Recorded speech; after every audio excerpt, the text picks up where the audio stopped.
60세는 남은 인생을 행복하게 보낼 것인지 불행하게 보낼 것인지를 결정하는 인생의 전환점입니다. 이때부터는 거침없이 살아야 합니다. 그러기 위해 가장 먼저 해야 할 일은 바로 마인드셋을 바꾸는 것입니다. 참고 억누르기만 했던 삶에서 벗어나 나 자신의 건강과 행복을 위해 경제관념, 가족관계, 건강관리법, 인생의 가치관을 완전히 바꿔야 하는 것입니다. 김준혁은 회사 사무실을 마지막으로 둘러보았습니다. 40년 동안 앉았던 책상, 수천 번 바라봤던 창문 밖 풍경, 함께 웃고 울었던 동료들의 빈자리. 오늘은 그의 마지막 출근일이었습니다. 김 부장님, 퇴직 축하드립니다. 이제 좀 쉬시겠네요. 젊은 후배의 말에 준혁은 무거운 미소를 지었습니다. 쉬다니. 이제 뭘 해야 하지? 하루 종일 머릿속을 맴도는 생각이었습니다. 집으로 돌아오는 길 준혁은 한강변을 걸었습니다. 초여름 저녁 바람이 얼굴을 스쳤습니다. 강물은 붉은 노을을 담아 흘러갔습니다. 내 인생도 이렇게 흘러가는 건가? 그는 벤치에 앉아 한강을 바라보았습니다. 은퇴. 이 단어는 그에게 끝이 아닌 새로운 시작이어야 했습니다.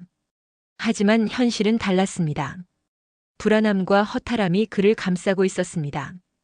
집에 도착하자 아내 경희가 꽃다발을 들고 맞아주었습니다. 퇴직 축하해. 고생 많았어. 경희의 눈에는 반가움과 함께 걱정이 어려 있었습니다. 40년간 열심히 일했던 남편이 이제 집에서 무엇을 할지 그녀도 알 수 없었습니다. 준혁아, 이거 친구가 보냈어. 책인데 제목이 특이하더라고. 경희가 내민 책은 늙어서 행복해야 진짜 성공한 삶이다. 60세의 마인드셋이었습니다. 준혁은 책을 손에 들고 무심코 페이지를 넘겼습니다. 그날 밤 잠들지 못한 준혁은 책을 펼쳤습니다. 첫 문장이 그의 시선을 사로잡았습니다. 60세는 남은 인생을 행복하게 보낼 것인지 불행하게 보낼 것인지를 결정하는 인생의 전환점입니다. 그 문장은 준혁의 가슴을 강하게 두드렸습니다. 책은 계속해서 말했습니다. 60세부터는 마인드셋을 바꿔야 합니다. 억누르기만 했던 삶에서 벗어나 나 자신의 건강과 행복을 위해 경제관념, 가족관계, 건강관리법, 인생의 가치관을 완전히 바꿔야 합니다. 준혁은 밤새도록 책을 읽었습니다. 새벽이 될 때쯤 그는 결심했습니다. 지금부터는 다르게 살아보자. 내 인생의 황금기는 아직 오지 않았어. 다음 날 아침 준혁은 일찍 일어났습니다. 평소라면 출근 준비를 서두르고 있을 시간이었지만 오늘부터는 달랐습니다. 그는 천천히 아침 식사를 준비했습니다. 오늘부터 아침은 내가 차릴게. 경희는 놀란 표정으로 남편을 바라보았습니다. 갑자기 무슨 일이야? 새로운 시작이지. 오늘 시간 있어? 같이 쇼핑이나 갈까 해서. 경희는 더욱 놀란 눈으로 남편을 쳐다보았습니다. 40년 결혼 생활 동안 남편이 쇼핑을 가자고 한 적은 단 한 번도 없었습니다. 그날 오후 준혁과 경희는 대형 쇼핑몰에 갔습니다. 준혁은 오랫동안 사고 싶었던 가죽 자켓을 구입했습니다. 회사에서는 항상 정장만 입었기에 한 번도 시도해보지 못했던 스타일이었습니다. 어때? 나한테 어울려? 경희는 웃음을 참지 못했습니다. 어울리긴 하는데 좀 달라 보여서 그래. 이제부터는 내가 원하는 대로 입을 거야. 남들 시선 신경 쓰지 않고. 집으로 돌아오는 길 준혁은 차를 낯선 방향으로 돌렸습니다. 어디 가는 거야? 잠깐 볼 데가 있어. 차는 자동차 딜러십 앞에 멈췄습니다. 준혁은 오랫동안 관심 있게 지켜봤던 스포츠카를 보러 간 것이었습니다. 미쳤어? 우리 같은 나이에 스포츠카? 경희의 놀란 목소리에 준혁은 웃었습니다. 왜? 좋잖아. 한번 타보고 싶었어. 젊었을 때는 돈이 없어서 나이 들어서는 체면 때문에 못 해본 일들이 많아. 이제는 다르게 살아볼 거야. 그날부터 준혁은 변하기 시작했습니다. 40년 동안 단 한 번도 생각해 보지 않았던 것들을 시도했습니다. 요리 교실에 등록했고 동네 공원에서 아침 요가를 시작했습니다. 퇴직금의 일부로 둘만의 유럽 여행을 계획했습니다. 아끼지 말자. 지금 누리지 않으면 언제 누리겠어? 경희도 조금씩 남편의 변화에 동참했습니다. 처음에는 걱정스러웠지만 점차 이 새로운 삶의 방식이 즐거워지기 시작했습니다. 은퇴 6개월 후 준혁은 정기 건강검진을 받았습니다. 결과는 예상보다 좋지 않았습니다. 콜레스테롤 수치가 높아졌고 혈압도 경계선을 넘었습니다. 김 선생님, 식이 조절과 꾸준한 운동이 필요합니다. 약을 처방해 드릴게요. 의사의 말에 준혁은 고개를 끄덕였습니다. 집으로 돌아오는 길, 그는 깊은 생각에 잠겼습니다. 내가 읽은 책에서는 나이 들면 병과 함께 살아가는 법을 배워야 한다고 했지. 하지만 그렇다고 그냥 방치하라는 말은 아니었어. 그날부터 준혁은 건강 관리에 더 신경 쓰기 시작했습니다. 하지만 접근 방식이 달랐습니다. 단순히 의사의 말을 따르거나 약에 의존하는 것이 아니라 삶의 질을 높이면서 건강도 챙기는 방식이었습니다. 그는 아침마다 경희와 함께 공원을 걸었습니다. 처음에는 20분, 점차 1시간으로 늘려갔습니다. 요리 교실에서 배운 지식을 활용해 건강한 식단을 준비했습니다. 그리고 무엇보다 즐겁게 생활하려고 노력했습니다. 건강검진 결과가 좋지 않다고 인생을 즐기지 말라는 법은 없잖아. 약도 먹고 관리도 하되 그 안에서 최대한 행복하게 살자. 경희는 남편의 이런 태도가 마음에 들었습니다. 준혁은 약을 규칙적으로 복용했지만 그것에 인생을 종속시키지는 않았습니다. 건강한 식단을 유지하면서도 가끔은 맛있는 음식을 즐겼습니다. 적당한 운동을 하면서도 무리하지 않았습니다. 나이가 들었다고 모든 것을 참기만 하면 그게 과연 행복한 삶일까? 준혁의 말에 경희도 공감했습니다. 두 사람은 함께 새로운 삶의 균형을 찾아갔습니다.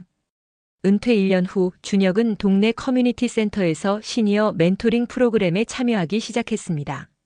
40년간의 회사 경험을 바탕으로 젊은 창업자들에게 조언을 해주는 역할이었습니다. 처음에는 단순한 봉사활동으로 시작했지만 점차 그에게 새로운 의미를 주는 일이 되었습니다. 내 경험이 누군가에게 도움이 된다는 게 참 기쁘네. 준혁은 젊은이들과 소통하며 새로운 에너지를 얻었습니다.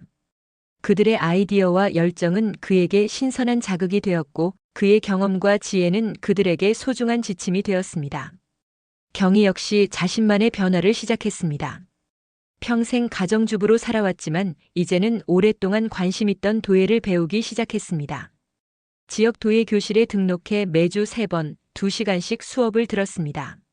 내 손으로 뭔가를 만든다는 게 이렇게 즐거운 일인지 몰랐어. 그녀가 만든 첫 도자기는 모양이 고르지 않고 투박했지만 준혁은 그것을 거실 선반 중앙에 자랑스럽게 전시했습니다. 우리 집에서 제일 아름다운 작품이야. 준혁과 경희는 서로의 변화를 지지하고 응원했습니다. 때로는 의견 차이로 다투기도 했지만 그것마저도 그들 관계의 새로운 활력이 되었습니다. 은퇴 2년 차 준혁은 마침내 오랫동안 꿈꿔왔던 유럽 여행을 실행했습니다. 경희와 함께 프랑스, 이탈리아, 스페인을 돌았습니다. 젊었을 때는 휴가도 제대로 못 내고 일만 했던 그에게 이 여행은 평생 잊지 못할 경험이었습니다. 베네치아의 곤돌라를 타고 파리의 에펠탑에 올라가고 바르셀로나의 가우디 건축물을 감상하며 두 사람은 젊은 시절로 돌아간 듯한 설렘을 느꼈습니다. 좋아, 이거야. 이런 날들을 위해 우리가 그동안 열심히 일한 거지.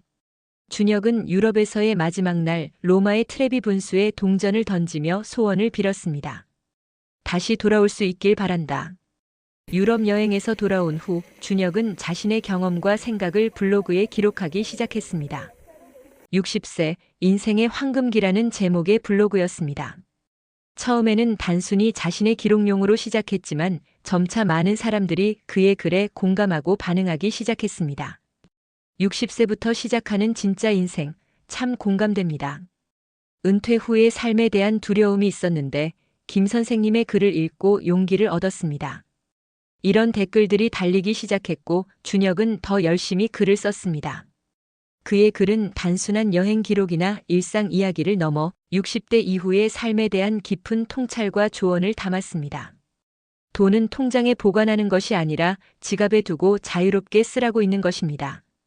써야 행복해집니다. 쓰지도 않을 돈을 열심히 모아봤자 아무런 의미가 없고 모으는 행위 자체가 목적이 되면 오히려 집착을 불러일으켜 불행의 씨앗이 될 뿐입니다. 블로그를 운영하면서 준혁은 많은 동년배들과 소통했습니다. 그들의 이야기를 듣고 그들의 고민에 답하면서 그 역시 새로운 인사이트를 얻었습니다. 자식에게 남겨주어야 하는 것은 거대한 유산보다 삶을 살아가는데 필요한 지혜와 인생을 즐기며 행복하게 사는 이상적인 부모에 대한 기억입니다. 이런 글들은 많은 독자들의 공감을 얻었고 준혁의 블로그는 점차 60대 이상 시니어들 사이에서 인기 있는 플랫폼이 되었습니다. 은퇴 3년 차 준혁은 자신의 블로그를 바탕으로 작은 책을 출판했습니다. 60세 인생의 황금기가 시작된다라는 제목의 이 책은 60대 이후의 삶을 어떻게 의미 있고 행복하게 살 수 있는지에 대한 그의 경험과 통찰을 담았습니다. 책 출간 기념 사인회에는 예상보다 많은 사람들이 찾아왔습니다. 대부분 준혁과 비슷한 연령대의 사람들이었지만 젊은이들도 적지 않았습니다. 저희 부모님께 드리려고 왔어요.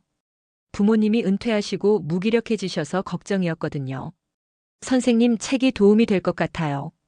이런 말을 들을 때마다 준혁은 깊은 보람을 느꼈습니다. 자신의 경험이 누군가에게 도움이 된다는 사실이 그를 행복하게 했습니다. 경희 역시 도예에 더욱 깊이 빠져들었습니다. 이제는 단순히 취미를 넘어 작은 전시회에 참여할 정도로 실력이 향상되었습니다. 그녀의 작품은 독특한 질감과 색감으로 많은 사람들의 관심을 끌었습니다. 내가 이런 재능이 있는 줄 몰랐어. 60이 넘어서야 발견하다니. 준혁은 아내의 첫 전시회 날 꽃다발을 들고 갔습니다. 경희의 작품들이 전시된 작은 갤러리에서 그는 아내의 성취를 자랑스럽게 바라보았습니다. 우리 둘 다 은퇴 후에 더 빛나고 있네. 준혁과 경희는 서로에게 든든한 지원군이 되었습니다. 각자의 새로운 삶을 응원하면서도 함께 보내는 시간도 소중히 여겼습니다. 주말마다 근교로 드라이브를 가거나 새로 발견한 레스토랑에서 식사를 하거나 때로는 그냥 집에서 함께 영화를 보며 시간을 보냈습니다. 그들의 자녀들 역시 부모의 변화를 긍정적으로 받아들였습니다. 처음에는 아버지의 스포츠카 구입이나 유럽 여행 계획에 걱정했지만 이제는 부모님의 행복한 모습을 보며 안심했습니다. 아버지, 요즘 정말 젊어 보이세요. 어머니, 도예 작품 정말 멋져요. 우리 집에도 하나 주세요. 자녀들의 이런 반응은 준혁과 경희에게 더 큰 자신감을 주었습니다. 은퇴 5년 차 준혁은 건강검진에서 놀라운 결과를 받았습니다. 혈압과 콜레스테롤 수치가 모두 정상 범위로 돌아온 것입니다. 김 선생님 정말 놀랍습니다. 규칙적인 운동과 식이 조절이 효과를 본 것 같네요. 의사의 말에 준혁은 미소를 지었습니다. 운동과 식이 조절도 있지만 행복하게 사는 것이 가장 큰 약이었을 거야. 준혁의 블로그와 책은 계속해서 많은 사람들에게 영향을 미쳤습니다. 그는 이제 종종 강연 요청도 받았습니다. 처음에는 작은 커뮤니티 센터나 도서관에서 시작했지만 점차 더 큰 행사에 초청받게 되었습니다. 60세부터의 삶은 끝이 아닌 새로운 시작입니다. 지금까지의 마인드셋을 완전히 바꿔야 합니다. 나이가 들수록 욕심을 버리고 검소하게 살아야 한다는 인식이 만연해 있지만 이제는 그 반대로 살아볼 때입니다. 마음껏 놀고 기분 좋게 돈을 쓰고 새로운 것에 도전하는 것. 이것이 정신 건강도 챙기고 노화도 늦추는 좋은 방법입니다. 강연을 들은 한 노인이 준혁에게 다가왔습니다. 선생님, 저는 은퇴한 지 10년이 넘었습니다. 지금까지 집에만 있으면서 TV만 보며 지냈어요. 선생님 말씀을 듣고 제 삶을 돌아보게 됐습니다. 저도 늦지 않았을까요? 준혁은 그의 어깨를 토닥이며 말했습니다. 절대 늦지 않았습니다. 지금 이 순간부터 시작하면 됩니다. 인생 최고의 순간은 아직 오지 않았습니다. 그의 말에 노인의 눈에 희망의 빛이 돌아왔습니다. 준혁은 이제 65세가 되었습니다. 그는 자신의 블로그에 이렇게 썼습니다. 오늘로 나는 65세가 되었다. 사회적으로는 고령자라고 불리는 나이지만 나는 그 단어를 행복한 고령자라고 바꾸고 싶다. 나이가 많은 사람이 아니라 행복한 나이에 이른 사람이라는 뜻이다. 한 단어만 더했을 뿐인데 왠지 모르게 따뜻하고 노년에 대한 희망도 느껴지지 않는가. 행복한 노년을 보내고 인생을 잘 마무리하고 싶다면 참고 또 참는 마음은 버리고 그냥 고령자가 아니라 행복한 고령자가 되어야 한다. 준혁의 이 글은 많은 사람들에게 깊은 울림을 주었습니다. 특히 행복한 고령자라는 표현은 널리 퍼져 하나의 문화적 운동으로 발전하기 시작했습니다. SNS에서는 해시태그 행복한 고령자 해시태그가 트렌드가 되었고 많은 시니어들이 자신의 활기찬 일상과 도전을 공유했습니다. 준혁은 이런 현상이 놀랍고 감사했습니다. 자신의 작은 변화가 이렇게 많은 사람들에게 영향을 미칠 줄은 상상도 못했기 때문입니다. 나는 그저 내 삶을 바꾸고 싶었을 뿐인데 이런 큰 변화가 일어날 줄은 몰랐어요. 그는 한 인터뷰에서 이렇게 말했습니다. 준혁과 경희는 이제 새로운 목표를 세웠습니다. 한국의 모든 도를 여행하는 것이었습니다. 지금까지 해외여행에만 관심을 두었던 그들은 이제 자기 나라의 아름다움을 제대로 볼 시간이라고 생각했습니다. 우리나라가 이렇게 아름다운 줄 몰랐어. 강원도의 설악산을 등반하고 제주도의 올레길을 걷고 경상도의 고즈넉한 마을들을 둘러보며 그들은 새로운 감동을 느꼈습니다.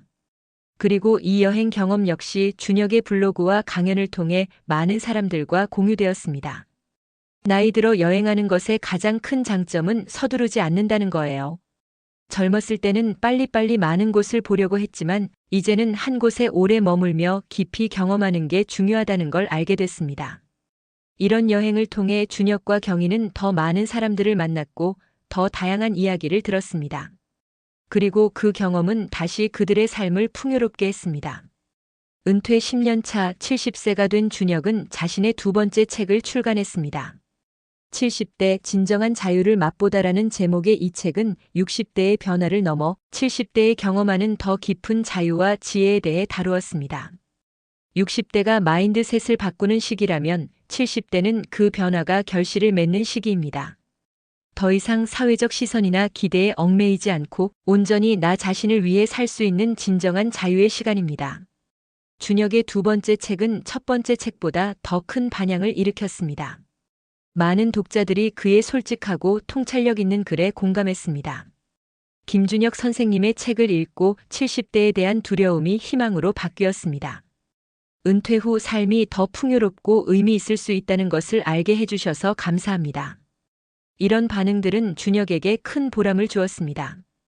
그는 자신의 경험이 누군가에게 도움이 된다는 사실에 깊은 행복을 느꼈습니다. 경희 역시 70세가 되어 더 활발하게 활동했습니다.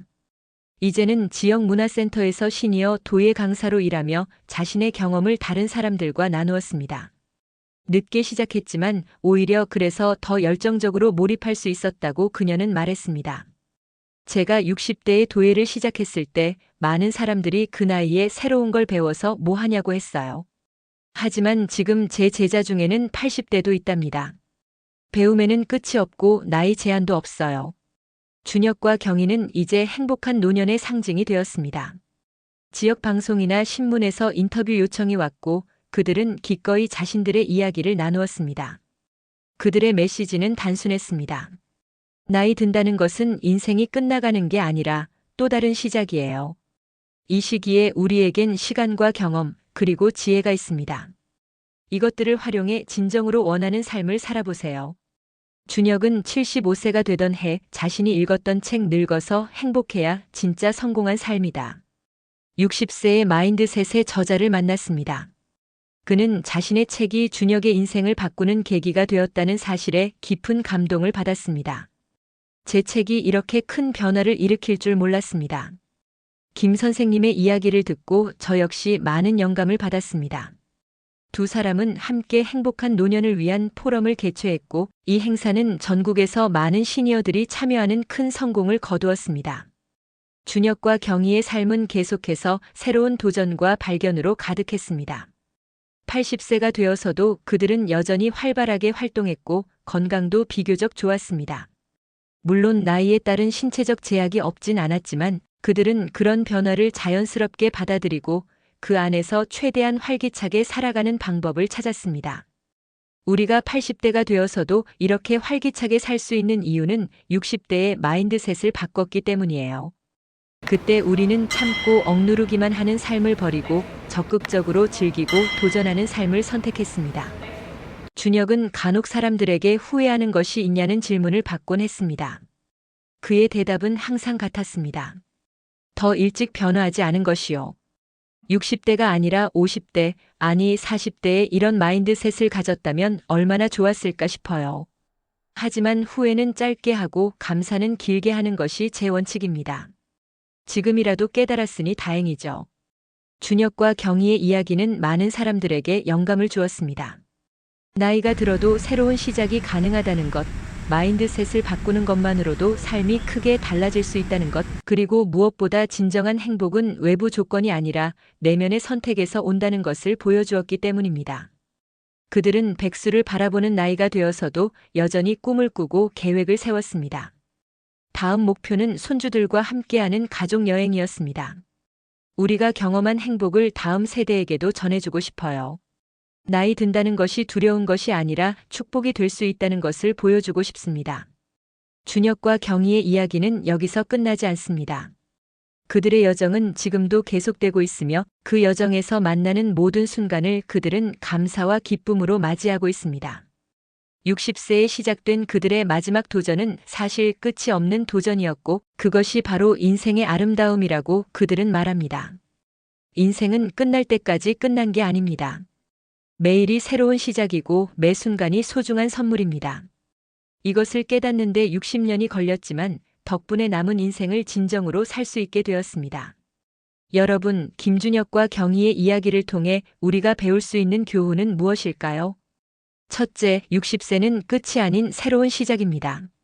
우리 사회는 은퇴를 인생의 끝으로 여기는 경향이 있지만 실제로는 새로운 가능성의 문이 열리는 순간입니다. 둘째, 마인드셋의 변화가 인생을 바꿉니다. 준혁이 자신의 생각과 태도를 바꾸었을 때 그의 행동이 바뀌었고 결국 그의 삶 전체가 변화했습니다. 셋째, 돈은 쓰기 위해 존재합니다. 특히 60세 이후에는 평생 모아온 자금을 자신의 행복과 건강을 위해 적극적으로 사용해야 합니다. 넷째, 건강은 균형 있게 관리해야 합니다. 약에 의존하기보다 즐겁게 생활하면서 적절히 관리하는 것이 더 효과적입니다. 다섯째, 늙는다는 것은 부정적인 것이 아닙니다. 나이 듦을 자연스럽게 받아들이고 각 연령대의 특별한 가치와 기회를 발견해야 합니다. 여러분의 인생에서 가장 행복한 시기는 언제인가요? 저는 바로 지금 이 순간이라고 생각합니다. 그리고 내일은 오늘보다 더 행복한 날이 될 것입니다. 이 영상이 여러분에게 도움이 되었다면 좋아요와 구독 부탁드립니다. 다음 영상에서는 70대를 위한 건강관리 팁에 대해 이야기해 보겠습니다. 여러분의 소중한 의견도 댓글로 남겨주세요.